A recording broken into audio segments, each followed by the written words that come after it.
I still remember the day. I signed the divorce papers. My hands were shaking, not because I didn't know what I was doing, but because I never imagined my life would come to this. I stared at my name on that paper for a long time. That same name I once signed with excitement on our marriage certificate was now ending it, and when I finally signed, it felt like the sound of something breaking inside me. Not loud, but deep, permanent. I walked out of that place slowly. Nobody clapped, nobody hugged me. Life just continued like nothing happened, but my world had stopped. I got into my car, closed the door, and cried like a child, not because I wanted him back, but because I was mourning the life I thought I would have. The hardest part wasn't the divorce, it was going home after. The silence was loud, too loud. No one asking how my day went, no one arguing, no one laughing, just me and my thoughts. I sat on the bed and looked around the room. Everything felt unfamiliar. I felt like a stranger in my own life. That night, I didn't sleep. I kept asking myself, what did I do wrong? Was I not enough? Did I fail? Divorce has a way of making you question your worth, even when the truth is, you did your best.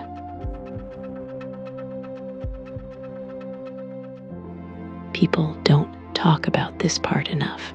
The way people look at you after divorce. Some people felt sorry for me. Some people avoided me. Some people wanted the story, not to help me, but to gossip. I heard things like, maybe she couldn't keep her home. Maybe she wasn't a good wife. Nobody asked if I was okay. They just assumed. I smiled in public, but inside, I was breaking.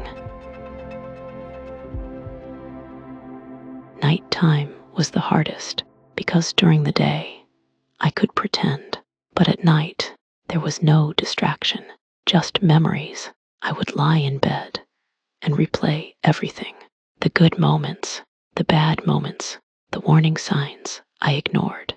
I cried so many nights, sometimes quietly, sometimes uncontrollably. There were nights I hugged my pillow just to feel something, because loneliness is not just being alone.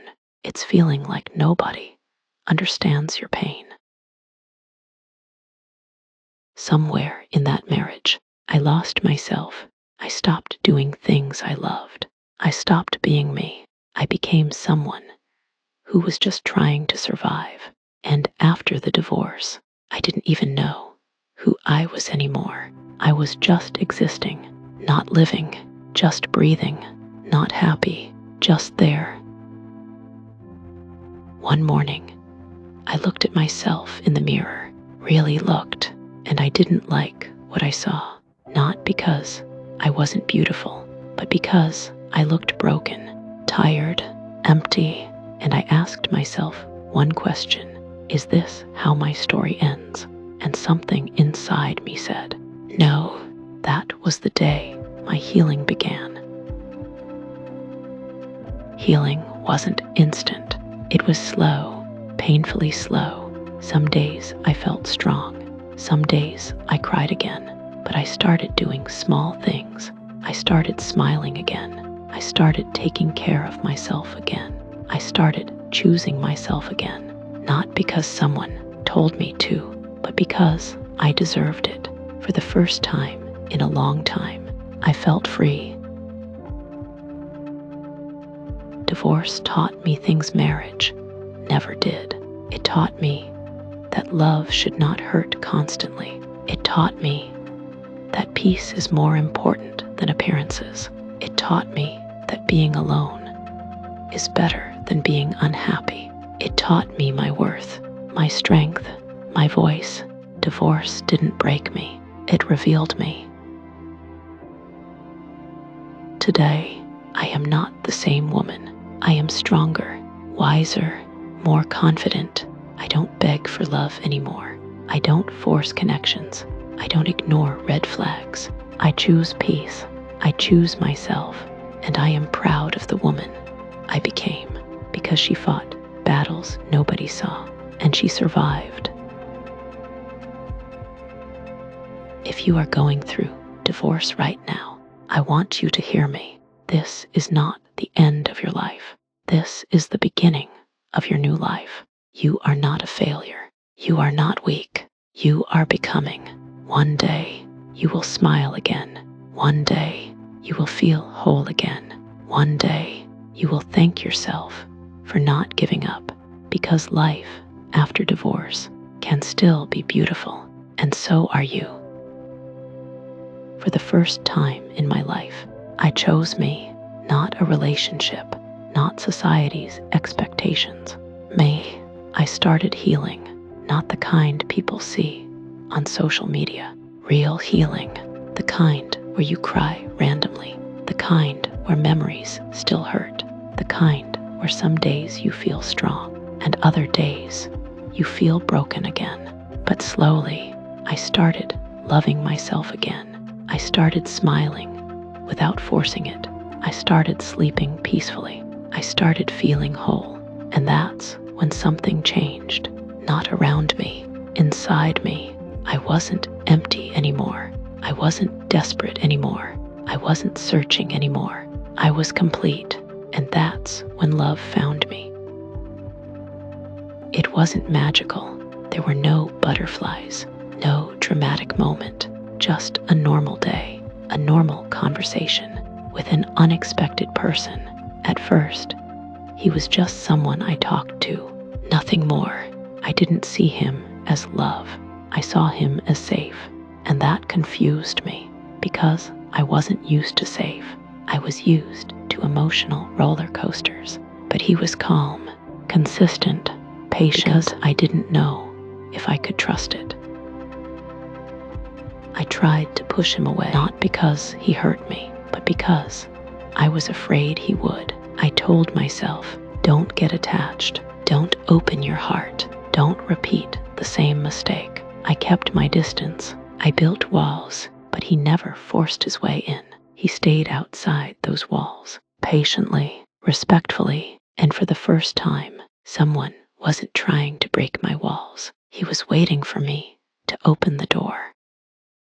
He was different, not perfect, but different. He listened, not to reply, but to understand. He didn't rush me. He didn't pressure me. He didn't make promises he couldn't keep. He showed me consistency, and consistency was new to me. He showed me respect, and respect was new to me. He showed me peace, and peace was everything to me. There were no mind games, no confusion, no emotional exhaustion, just calm. And slowly, I realized love wasn't supposed to hurt.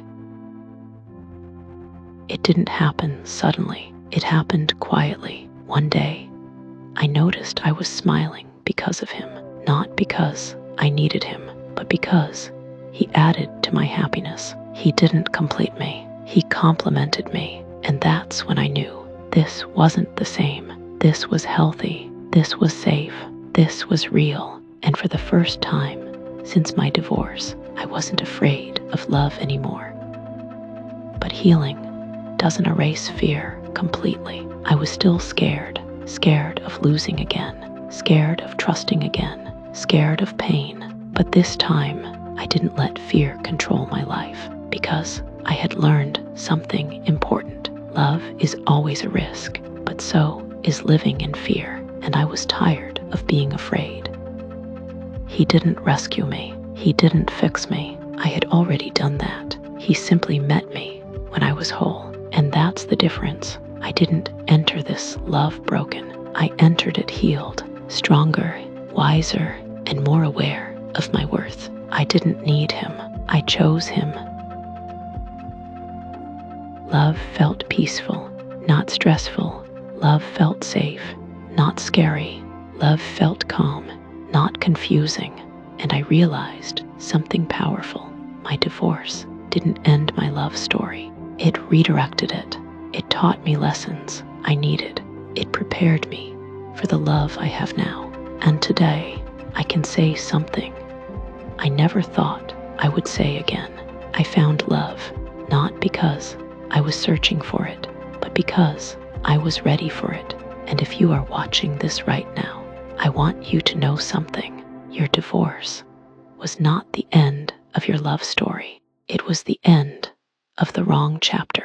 Love can find you again. Peace can find you again. Happiness can find you again. And when it does, you will understand why it never worked with anyone else. If my story touched your heart, please don't keep it to yourself. Share this video with someone who is going through divorce and needs hope. You never know who needs this message today. And if you've ever experienced divorce, heartbreak, or starting over, I want you to comment below.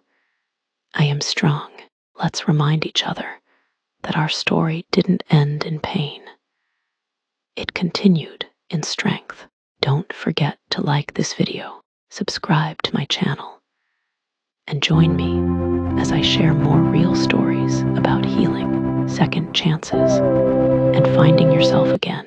Because this is not just my story, it's our story.